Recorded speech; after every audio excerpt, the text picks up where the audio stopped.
UFC 309.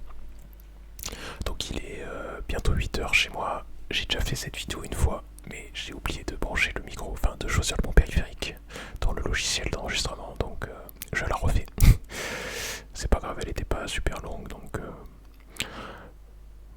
on se la refait maintenant. De toute façon, en plus j'ai mieux les idées en place, donc ça sera plus simple à développer. Donc c'était ce matin, je pense sur les coups de 7 heures qu'il y a eu le combat. Moi, faut savoir, j'ai pas fait la nuit blanche. Les nuits blanches, j'assume pas du tout. Donc j'avais mis le réveil à 5 heures du mat. C'était parfait parce que je suis arrivé juste pour le combat de Bonical et Paul Craig. Enfin, on était à la fin du combat féminin. Mais j'avoue que c'était ces trois combats qui m'intéressaient. Et donc je vais venir rapidement avant de revenir sur Jones Vestip et sur les trois combats que j'ai vus. Sur les deux autres du coup, donc Bonical vs Craig. Alors ça sera rapide parce que le combat était finalement pas super. On s'attendait à une grosse guerre de préhension. Donc Bonical, je rappelle, lutteur de très haut niveau aux États-Unis, qui a fait sa transition à MMA, qui était sur un 6-0, et Paul Craig en face,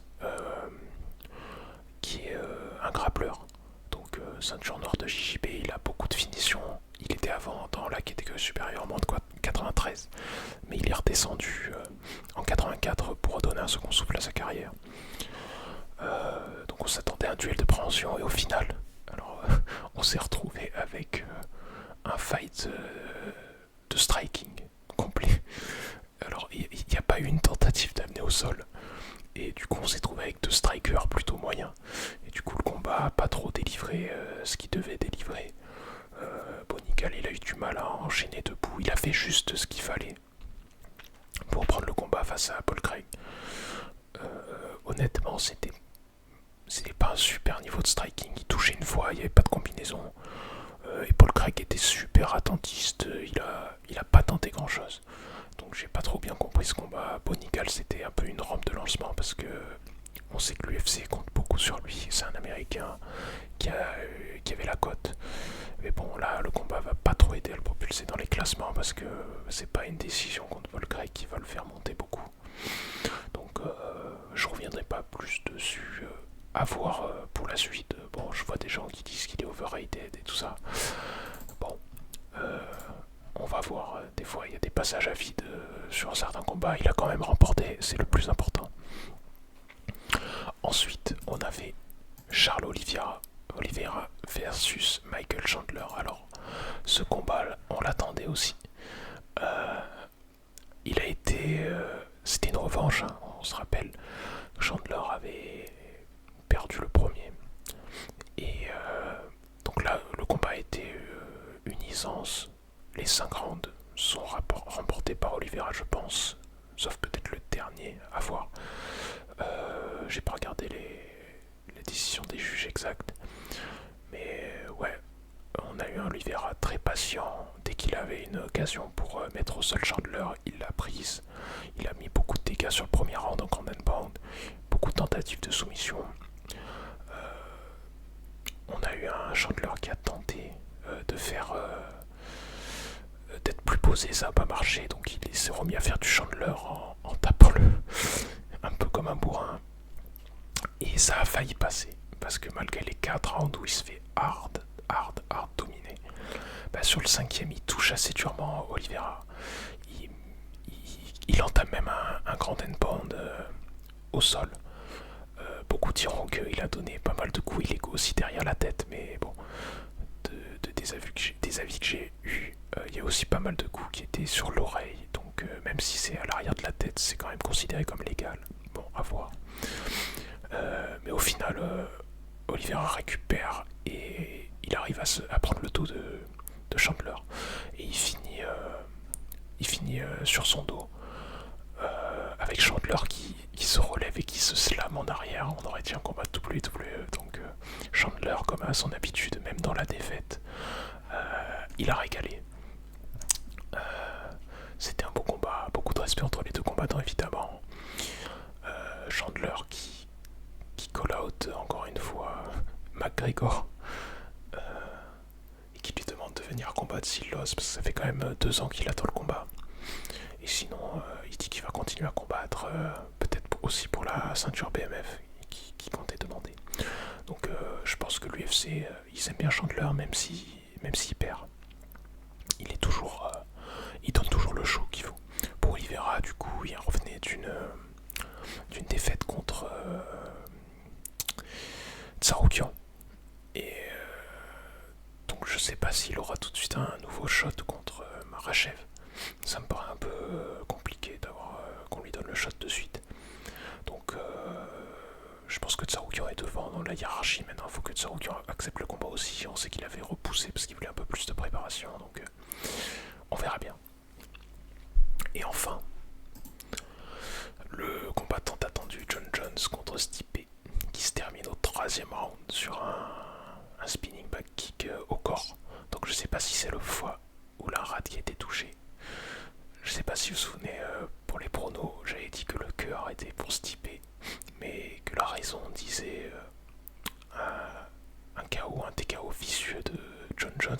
Je crois pas que j'avais dit troisième, je crois que j'avais dit deuxième round. Bon, on l'a eu au troisième sur un spinning back kick bien sale. Bon, il a fait du John Jones, hein. Le match-up en lui-même, il était intéressant. Stipe, quand même vieillissant, on a senti sa lenteur. John Jones, pas super rapide non plus. Mais le problème, c'est que Stipe avait surtout peu d'armes offensives. Il a beaucoup combattu avec ses poings, avec son anglaise. Là où Jones, bah, il a toute une artillerie de type de middle kick, de high kick, de coup de coude. Vraiment, il est super complet. On le savait déjà, mais là, franchement, c'était le top du top, quoi. Ce qu'il a délivré. Maintenant, je pense que ça va être quand même compliqué pour lui si il prend Aspinal. Donc il a dit à la fin de l'interview que le peuple allait avoir ce qu'il réclame et qu'il était en négociation avec Dana White et Hunter Campbell, le matchmaker des poids lourds légers, des poids lourds, pour un combat soit contre Pereira, soit contre Aspinal. Donc déjà il prend pas sa retraite, c'est cool. Mais bon, je pense pas que ce sera le super fight contre Pereira parce qu'Aspinal, champion intérimaire, il attend depuis trop longtemps et Dana White a dit que de toute façon le prochain combat, si Jones recombattait, ce serait Aspinal. Donc je pense qu'on aura notre combat contre Aspinal si Jones souhaite recombattre et que les billets sont allongés. Bon, on va pas faire la preview du combat de suite, mais je pense que ça va être très compliqué pour Jones parce que malgré toute sa technique qu'il a pu montrer ce soir, Aspinal, niveau athlétique, c'est un autre niveau. Sa vitesse, c'est simple, il a la foudre dans les poings, il a la vitesse de Flash McQueen, le bordel, c'est imprenable. Je vois pas comment John s'en sort face à Aspinal. Donc s'il accepte, en tout cas, c'est gros respect à lui de mettre en jeu sa legacy contre un petit jeune poids lourd. Et après, Aspinal l'a mérité, il a nettoyé la catégorie. Il a explosé Pavlovich sur un short notice. Il a battu Volkov sur un étranglement hyper rapide. Il a défendu sa ceinture intérimaire. Ça, c'est de la folie de défendre une ceinture intérimaire.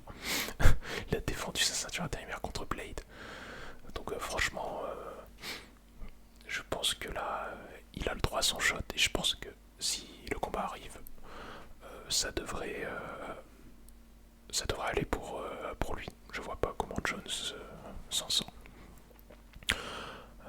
On a eu aussi du coup l'annonce de la retraite de Stipe, donc 42 ans, franchement, il a donné tout ce qu'il avait, l'ancien. Et, il n'a pas été ridicule, mais bon, le poids de l'âge se fait sentir. Donc c'est très bien qu'il prenne sa retraite, je pense. Et on a vu aussi John Jones à la fin qui a dédicacé Donald Trump en refaisant sa petite danse. Et puis il a remercié Dieu comme d'habitude. Et je voulais faire un point sur Donald Trump aussi, il est très présent à l'UFC. On sait qu'il a été réélu président des États-Unis d'Amérique. Et on voit aussi que beaucoup de combattants l'aiment bien, hein. Peu importe l'ethnie ou la religion. Et je pense que c'est pas un hasard aussi que les combattants l'aiment bien parce qu'en fait, il est très ami avec Dana White et aussi, il a sauvé l'organisation à l'époque, dans les années 2000, alors qu'il était au bord de la faillite et que lui, il n'était pas encore dans la politique.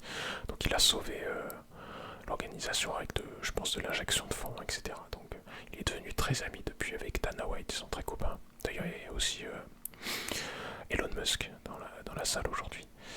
Et, et donc pour les fans de MMA, c'est plutôt une bonne chose que Trump soit président parce que quand ton président, le président des États-Unis est fan de MMA et ami avec Dana White, il va faciliter beaucoup de demandes de visa pour certains combattants qui avaient du mal jusque-là.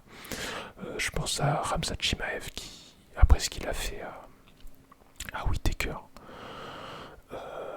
va sûrement avoir une chance pour le titre. Et jusque-là, il pouvait pas venir aux États-Unis, c'était très compliqué. Je pense que Trump, en un coup de fil, il peut arranger ça. Donc, ça sent bon pour les plans de l'UFC, cette élection de Donald Trump. Voilà. En tout cas, j'espère que cette vidéo vous aura plu. On se retrouve bientôt pour une autre vidéo sur du MMA ou du sport ou peut-être des animes, je sais pas encore. En tout cas, je vous remercie d'avoir écouté. Passez une bonne journée, une bonne après-midi ou une bonne nuit. Et moi, je vous dis à la prochaine.